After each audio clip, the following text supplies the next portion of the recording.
Good morning friends, welcome back to my channel three world.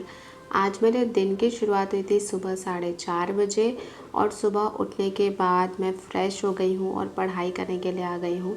और first slot में आज मैं पढ़ने वाली हूँ ज्योग्राफ़ी। ये जो मेरा 21 डे का चैलेंज था ना, इसमें मैंने सबसे कम ज्योग्राफ़ी को ही पढ़ा है। अदरवाइज़ हिस्ट्री और पॉलिटी को मैंने बहुत अच्छा खासा पढ़ लिया है। हिस्ट्री का तो लगभग मॉडर्न हिस्ट्री का सिलेबस मेरा कंप्लीट हो चुका है और पॉलिटी भी मैं एनसीईआरटी सार संग्रह से कर ही रही हूँ धीरे धीरे। बट ज्योग्राफ़ी को मैंने बहुत इग्नोर किया था, तो मैंने सोचा कि चलो आज ज्योग्राफ़ी पढ़ लेते हैं।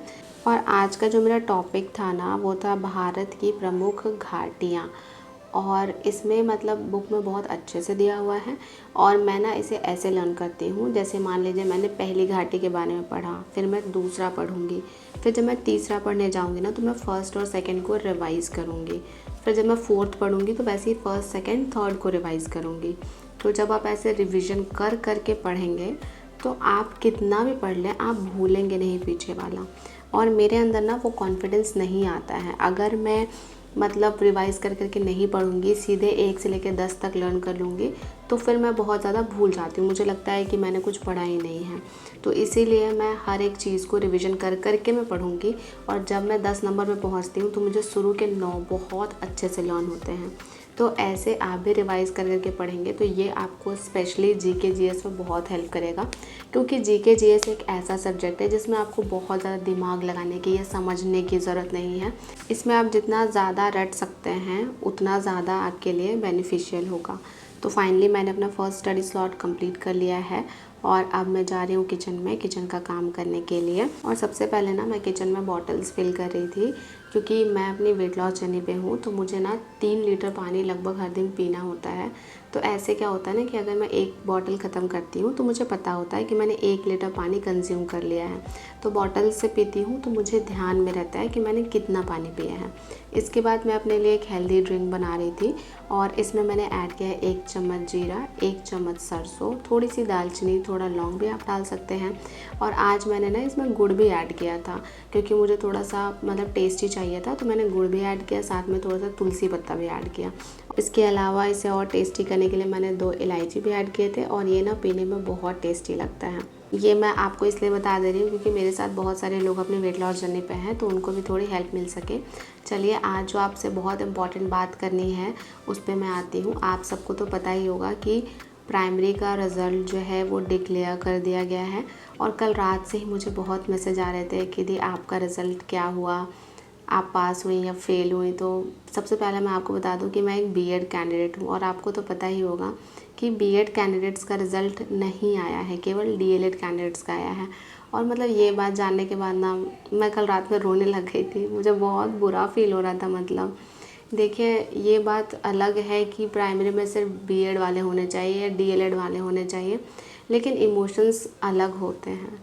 अगर आप किसी एग्ज़ाम की तैयारी करते हैं बहुत मेहनत से और फिर अचानक से आपको निकाल दिया जाता है, जैसे हमें पहले से भी तो थोड़ा बहुत पता ही था कि बीएड कैंडिडेट्स को निकाला जाएगा, लेकिन फिर भी जब रिज़ल्ट आया ना तो मुझे बहुत बुरा फील हुआ और रात में ना मैं बहुत रो रही थी। मतलब मुझे लग रहा था ना कि जिनका भी रिज़ल्ट आया होगा उनके लिए कितनी खुशी की बात है, उनके पेरेंट्स कितने खुश होंगे, 1 महीने के बाद वो जॉब पे चले जाएंगे और हम यहीं रह गए, जबकि हमने बहुत अच्छा स्कोर किया था। ऐसा तो नहीं था कि मार्क्स कम था। और कहीं ना कहीं इसमें ना गवर्नमेंट की गलती है, इसमें डीएलएड कैंडिडेट की या बीएड कैंडिडेट की गलती नहीं है। अगर गवर्नमेंट मतलब अलाउ ही नहीं करती बीएड वाले को तो बीएड वाले भी इतना उम्मीद नहीं लगाते। लेकिन एक चीज़ होता है ना कि आप किसी को अलाउ कर दीजिए, उसके बाद उसको बाहर निकाल दीजिए, तो ये फीलिंग बहुत ख़राब होती है। और ये फीलिंग ना केवल एक बीएड कैंडिडेट ही समझ सकता है। और बहुत सारे कमेंट आ रहे थे, जैसे मेरे सब्सक्राइबर्स लिख रहे थे कि दी मम्मी पापा की आंख में आंसू देख कर ना अब मुझे लग रहा है कि लाइफ में अब कुछ रहा ही नहीं। तो ऐसा होता है क्योंकि ये वैकेंसी इतनी बड़ी थी ना कि बहुत सारे स्टूडेंट्स ने उम्मीद लगा कर रखी थी कि इस बार तो हमारे ऊपर से बेरोजगारी का टैग जो है वो हट जाएगा, बट ऐसा हुआ नहीं। बहुत सारे डीएलएड वाले कैंडिडेट भी हैं जो कि क्वालिफाई नहीं कर पाए, तो वो भी कमेंट करके पूछ रहे थे कि दी अब क्या होगा, मेरा 1 मार्क्स से नहीं हुआ, मेरा 2 मार्क्स से नहीं हुआ। तो जिनका जॉब नहीं हुआ है ना उनके लिए तो बहुत ही सैड न्यूज़ है और मुझे पता है कि वो कैसा फील कर रहे होंगे। इसमें ना पूरी की पूरी सरकार की गलती है, क्योंकि देखिए अगर सरकार ने मतलब पहले ही एस्टेट एग्ज़ाम कंडक्ट करा लिया होता तो जितने भी बीएड कैंडिडेट हैं वो मतलब एलिजिबल होते 9, 10 और 11, 12 के लिए, या फिर वो जैसे सीटेट अपीयरिंग वालों को मौका दे रहे थे वैसे ही उनको एस्टेट अपीयरिंग वालों को भी मौका दे देना चाहिए था, तो बीएड कैंडिडेट के पास भी एक होप होती। बट उन्होंने ऐसा नहीं किया। और जब बाद में ये जजमेंट आया कि बीएड वाले प्राइमरी के लिए एलिजिबल नहीं है, तब उन्होंने एस्टेट कंडक्ट कराया ताकि बीएड वालों को ना एक थोड़ी सी उम्मीद मिल जाए, उनके हाथ में एक लॉलीपॉप दे दिया। तो ये ना गवर्नमेंट की गलती है, क्योंकि एस्टेट लास्ट टाइम 2019 में हुआ था। तो क्या 19 के बाद जितने भी स्टूडेंट्स ने बीएड किया है उनके लिए कोई जगह नहीं थी 9, 10 और 11, 12 में? उनके लिए भी गवर्नमेंट को कुछ ना कुछ सोचना चाहिए था, बट उन्होंने ऐसा कुछ किया नहीं। तो मुझे तो इस बात से बहुत ज़्यादा गुस्सा आ रहा है कि बाद में जो आप एस्टेट एग्ज़ाम कंडक्ट करा लेते हैं 4 दिन के अंदर, वो आप एग्ज़ाम से पहले भी करा सकते थे। अगर आपकी एलिजिबिलिटी इतनी है कि आप 4 दिन में एस्टेट एग्ज़ाम कंडक्ट करा सकते हैं तो आप पहले भी तो करा सकते थे। आपने क्यों नहीं किया ऐसा? अगर आपने कराया होता तो कम से कम हर एक बीएड स्टूडेंट अप्लाई कर पाता और बहुत से लोगों का सिलेक्शन भी हो गया होता। कम से कम मान लीजिए सिलेक्शन नहीं भी होता तो उसको ये सेटिस्फैक्शन होता कि मैं एलिजिबल था बट मेरे नंबर कम आए थे इसलिए मैं सिलेक्ट नहीं हुआ। लेकिन ऐसे तो नहीं होता ना कि मैंने नंबर भी अच्छा लाया है, मैंने एग्ज़ाम भी दिया है, मैंने तैयारी भी की है, लेकिन फिर भी मेरा सिलेक्शन नहीं हुआ। इससे तो बेटर ही ऑप्शन था वो। अब बताइए अब क्या ही करें हम बीएड कैंडिडेट्स। बहुत ही ज़्यादा मुझे सारे बीएड कैंडिडेट के लिए लग रहा है। ऑफ कोर्स मुझे डीएलएड कैंडिडेट्स के लिए भी लग रहा है जिनका जॉब नहीं हुआ, स्पेशली हाउसवाइफ्स के लिए। क्योंकि देखिए हाउसवाइफ कोई भी हो, मुझे पता है कि हाउसवाइफ्स किस कंडीशन में रह के तैयारी करती हैं और तैयारी करने के लिए उन्हें कितने लोगों से लड़ना पड़ता है, कितने लोगों को अपोज़ करना पड़ता है। ये कोई ईजी बात नहीं है। लेकिन मैं आपको यही कहूँगी कि आप होपफुल रहिए, अभी फिर से वैकेंसी आने वाली है। अगर अभी निराश हो जाएंगे ना तो नेक्स्ट एग्ज़ाम के लिए अच्छे से तैयारी नहीं कर पाएंगे। और नेक्स्ट एग्ज़ाम जो है उसमें हमें चूकना नहीं है। जिनका भी 1 नंबर 2 नंबर से सिलेक्शन नहीं हुआ है और जो भी बीएड कैंडिडेट हैं उनके लिए ये सबसे अच्छा मौका होगा इस बार। तो इस बार ना जम के तैयारी कीजिए, बिल्कुल भी टाइम वेस्ट मत कीजिए। मत देखिए कि दिवाली है या दशहरा है। अगर आप इस एक दिवाली और एक दशहरा को कुर्बान कर देते हैं ना पढ़ाई करने में, तो ज़िंदगी के सारे दिवाली और दशहरा को आप बहुत अच्छे से मनाएंगे। दिवाली और दशहरा ना हर साल आता है, बट ये वैकेंसीज़ हर साल नहीं आती हैं। और जो फास्ट ट्रैक प्रोसेस बिहार सरकार दिखा रही है ना, ज़रूरी नहीं है कि नेक्स्ट वैकेंसी में भी इतनी जल्दी जल्दी सारा प्रोसेस हो जाए। तो इसीलिए मैं आपको यही कहूँगी कि फेस्टिवल्स को छोड़िए, पूरा इग्नोर कीजिए, लेकिन पढ़ाई पर ज़्यादा ध्यान दीजिए। फाइनली मैंने अपना सारा काम कंप्लीट कर लिया था और अभी आ गई हूँ पढ़ाई करने के लिए। ये मेरा सेकेंड स्टडी स्लॉट है और आपको तो पता ही है कि मैं 6 to 8 में मैथ्स एंड साइंस के लिए प्रिपेयर कर रही हूँ और 9, 10 के लिए मैं मैथ्स के लिए प्रिपेयर कर रही हूँ। तो अभी मैं साइंस पढ़ रही हूँ। ये क्लास 9th की बुक है और ये क्लास 9th का फिज़िक्स है। और अभी जो मेरा टॉपिक है वो है ग्रेविटेशन। अभी मैं ग्रेविटेशन टॉपिक को अच्छे से पढ़ूँगी क्योंकि क्लास 9th के बायोलॉजी में 2 चैप्टर ऑलरेडी मैंने कंप्लीट कर लिया है, बस थोड़ा बहुत ही बाकी है उसमें। और फिज़िक्स का ये लास्ट चैप्टर है, बाकी फ़िज़िक्स पूरा कंप्लीट हो गया है। कल से मैं क्लास 10th की बुक पढ़ना शुरू करूँगी।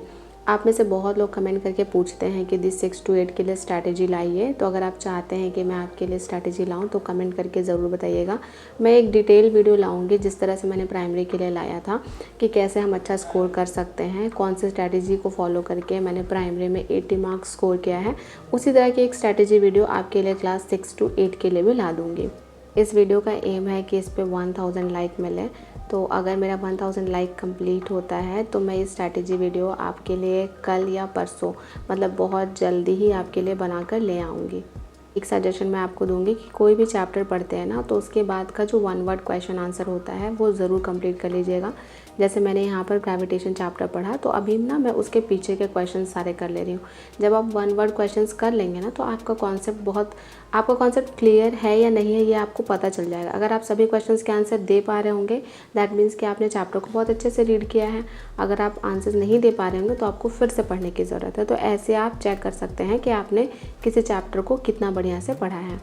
फाइनली मेरा सेकेंड स्टडी स्लॉट कंप्लीट हो जाता है और अब मैं चली जाऊंगी थोड़ा सा कुछ खाने के लिए।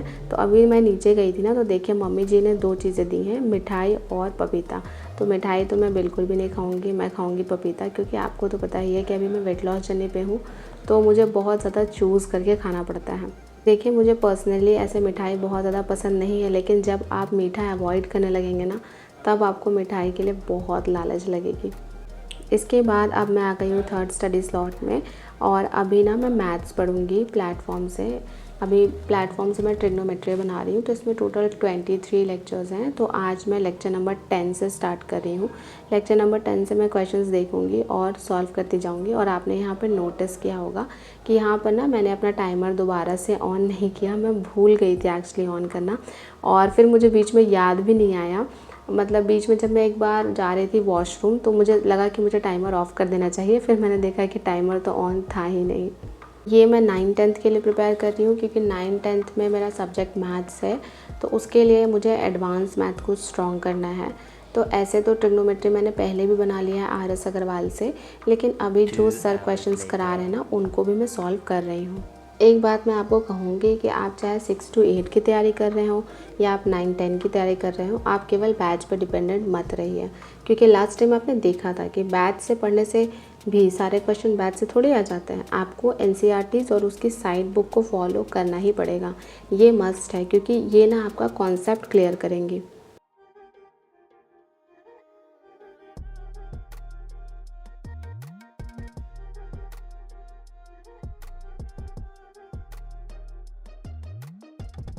हे फ्रेंड्स, शाम के 4:15 हो गए हैं और आज मैं टाइमर ऑन करना दोबारा से भूल गई थी और अभी मैंने मैथ्स का सेशन कंप्लीट कर लिया है। आज मैंने लेक्चर नंबर 10 से देखना शुरू किया था और लेक्चर नंबर 14 तक मैंने कंप्लीट किया है और बहुत सारे क्वेश्चंस ट्रिग्नोमेट्री के मैंने बनाए हैं। जो मतलब क्वेश्चन सर करा रहे थे उन सभी क्वेश्चंस को मैं कर रही हूँ। सर भी ना केसी सिन्हा बुक से करवाते हैं, तो मेरे लिए अच्छा है, क्योंकि फर्स्ट टाइम जब मैंने ट्रिग्नोमेट्री सॉल्व किया था तो मैंने RS अग्रवाल से सॉल्व किया था, तो RS अग्रवाल से भी मैंने सॉल्व कर लिया था, बट इसमें थोड़े से ना अच्छे अच्छे क्वेश्चन भी सर करवाते हैं, तो ये सब सॉल्व करके मुझे बहुत अच्छा लग रहा है। बट फ़िलहाल मैंने बहुत देर तक मैथ्स बना लिया है, तो थोड़ा सा मैं रेस्ट करूँगी।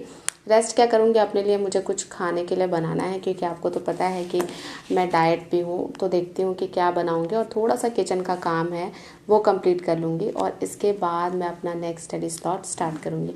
तो चलिए मिलती हूँ आपसे नेक्स्ट स्टडी स्लॉट में। इसके बाद ना मैं आ गई थी खिचड़ी प्रिपेयर करने के लिए, क्योंकि आज से मैं सोच रही हूँ कि आज से मैं इंटरमीडिएट फास्टिंग भी करूँ। मतलब 21 डेज़ के चैलेंज में ये मेरा फर्स्ट डे होगा इंटरमीडिएट फास्टिंग का, तो इसीलिए आज मैं कोशिश करूँगी कि मैं 6 बजे से पहले ही खाना खा लूँ। और अभी तक देखिए मैं नॉर्मल थी, लेकिन जैसे ही रात हुई सारी खुशी गायब हो गई।